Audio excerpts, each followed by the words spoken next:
High বন্ধুরা, আমি প্রিয়া। আমার প্রিয়া কিচেনে তোমাদের স্বাগত। আজ তোমাদের করে দেখাবো খুব সহজ পদ্ধতিতে বাও মোমো রেসিপি। চলো এটা দেখিয়ে দিই তোমাদের আগে কতটা সফটি হয়েছে। দেখো, তোমরা হয়তো ভাববে এটা শক্ত হয়েছে, একদমই না। এটা গরম বলে আমার একটু ছিঁড়তে অসুবিধা হচ্ছে। চলো এই রেসিপিটা তোমাদের আমি খুব সহজ পদ্ধতিতে দেখিয়ে দিচ্ছি।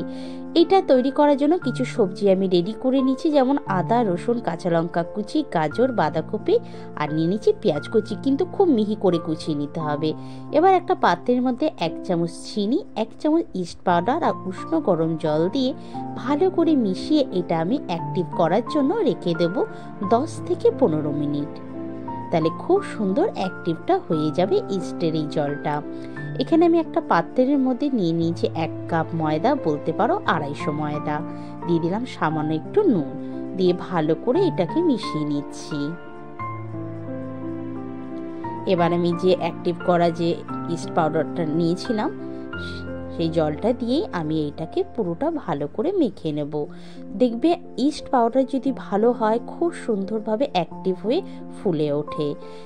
এই ইস্ট পাউডারের জলটা দিয়ে আমি ময়দাটাকে সম্পূর্ণ মেখে নিলাম, কিন্তু বেশি নরম বা শক্ত করবে না, জাস্ট মিডিয়ামের মতন ডোটা তৈরি করবে। এটা আমি 1 ঘন্টা রেখে দিচ্ছি। একটা কড়াইয়ের মধ্যে সামান্য একটুখানি তেল দিয়ে নিচ্ছি, দিয়ে দেবো রসুন কুচি, আদা কুচি আর দিয়ে দেবো কাঁচা লঙ্কা কুচি। একটুখানি ভেজে নেব। যখন দেখবো রসুন থেকে কাঁচা গন্ধটা আমাদের চলে গেছে, দিয়ে দেবো আর যে কিছু সবজি আমি কেটে রেখেছিলাম সেগুলো পরস্পর আমি দিয়ে দিচ্ছি, যেমন পেঁয়াজ, বাঁধাকপি আর গাজর। এখানে যদি তোমরা মনে করো ক্যাপসিকামও ব্যবহার করতে পারো, বা পেঁয়াজ পাতা। এবার সবগুলোকে ভালো করে মিশিয়ে 3 থেকে 4 মিনিট একটুখানি ভেজে নেব। বেশি ভাজার প্রয়োজন নেই, জাস্ট একটু নরম হয়ে গেলেই হবে। আমার 2 মিনিট হয়ে গেছে, এটাকে ভেজে নিয়েছি। এবার আমি একটু কড়াইটাকে ফাঁকা করে নিয়ে দিয়ে দেব চিকেনের কিমাগুলো। কিমাটাকে দিয়েও সবজিগুলোটার সাথে ভালো করে মিশিয়ে নেব। সেখানেও আমি 2 মিনিটের মতো একটু ভেজে নেব, জাস্ট চিকেনের থেকে যে একটা গন্ধ থাকে সেটা বেরিয়ে যাওয়া পর্যন্ত।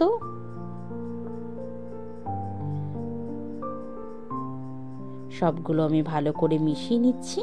এবার আমি দিয়ে দিলাম 1/2 চামচের মতন গোলমরিচের গুঁড়ো, স্বাদ অনুযায়ী লবণ, 1 চামচ ভিনিগার আর দিয়ে দেবো 2 চামচের মতন সয়া সস। সবগুলোকে ভালো করে আমি মিশিয়ে নিচ্ছি। ভালো করে মিশিয়ে নিয়ে আমি গ্যাসটা বন্ধ করে দিচ্ছি। এটা বেশি ভাজার প্রয়োজনে এবার এটাকে আমি একটা ঠান্ডা করে নেব। দেখো, আমি যে ময়দাটা মেখে রেখেছিলাম কতটা ফুলে গেছে বুঝতেই পারছো। এটা আমরা 1 ঘন্টা রেখেছি, তাই এতটা। তোমরা যদি পারো 2-3 ঘন্টা রেখে দেবে, দেখবে খুব সুন্দর ফুলে যাবে। আমি ইনস্ট্যান্ট বানাচ্ছি, সেই কারণে মোটামুটি 1 ঘন্টার মতো রেখে দিয়েছি। এবার একটু লেচি করে নেব। লেচিটা আমরা ঠিক লুচিতে যেই লেচিটা করে থাকি সেই লেচিটাই করব। এগুলোকে একটু বেলে নিচ্ছি। বেলাটা কিন্তু বেশি পাতলা করব না, মোমোর মতন যেমন আমরা রুটি বেলি সেরকমই মোটাটা আমি রাখবো, খুব বেশি পাতলা নয়। দেখো, তোমরা বুঝিয়ে যাচ্ছ আমরা কতটা একটু মোটাটা রেখেছি। এবার যে পুরটা করে রেখেছিলাম সেগুলো এর ভেতরে দিয়ে দিলাম।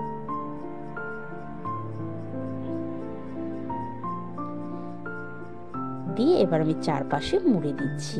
তোমরা তোমাদের মতন শেপ দিতে পারো, কিন্তু আমি এইভাবে শেপ দিয়েছি। আমি ঠিক হয়তো অতটা ভালো পারি না মোমোর শেপ তৈরি করতে, কিন্তু আমি চেষ্টা করেছি। পরস্পর আমি মুড়ে দিচ্ছি।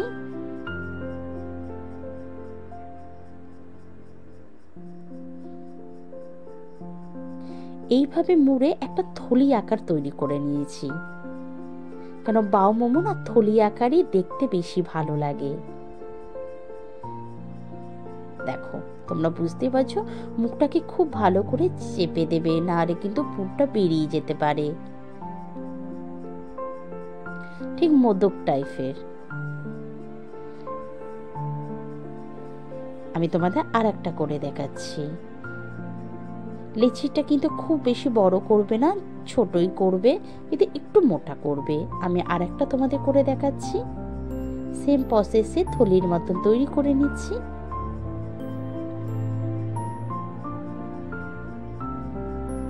দেখো কত সুন্দর হয়ে যায়।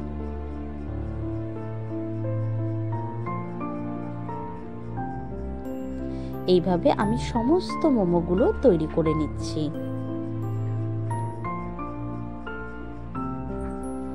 আমার পরস্পর হয়ে গেছে। এটাকে আমি রেখে দেবো প্রায় 10 মিনিটের মতন। এবার একটা মোমো মেকার নিয়ে নিয়েছি। মোমো মেকারের মধ্যে আমি দিয়ে দিলাম একটু বাটার পেপার। বাটার পেপার দিয়ে এই মোমোগুলো বসালে কি তাহলে নিচ থেকে লেগে যাবে না, মানে ইস্টটা না গরমে আমাদের স্টিমের সাথে লেগে যেতে পারে। এবার আমি এটা স্টিম করতে বসিয়ে দেবো। প্রথমে জলটাকে খুব ভালো করে ফুটিয়ে নিয়ে গ্যাস আস্তে দিয়ে 15 মিনিট ঢাকা দিয়ে রেখে দেবো স্টিম দেওয়ার জন্য। আমাদের 15 মিনিট হয়ে গেছে। দেখো কত সুন্দর হয়েছে, তোমরা দেখেই বুঝতে পারছো। এইভাবে আমি সমস্তগুলো করে নিয়েছি। আর কতটা সুন্দর আর খুব তাড়াতাড়ি হয়ে যায়। সন্ধ্যের টিফিনের জন্য তোমরা অবশ্যই তৈরি করবে।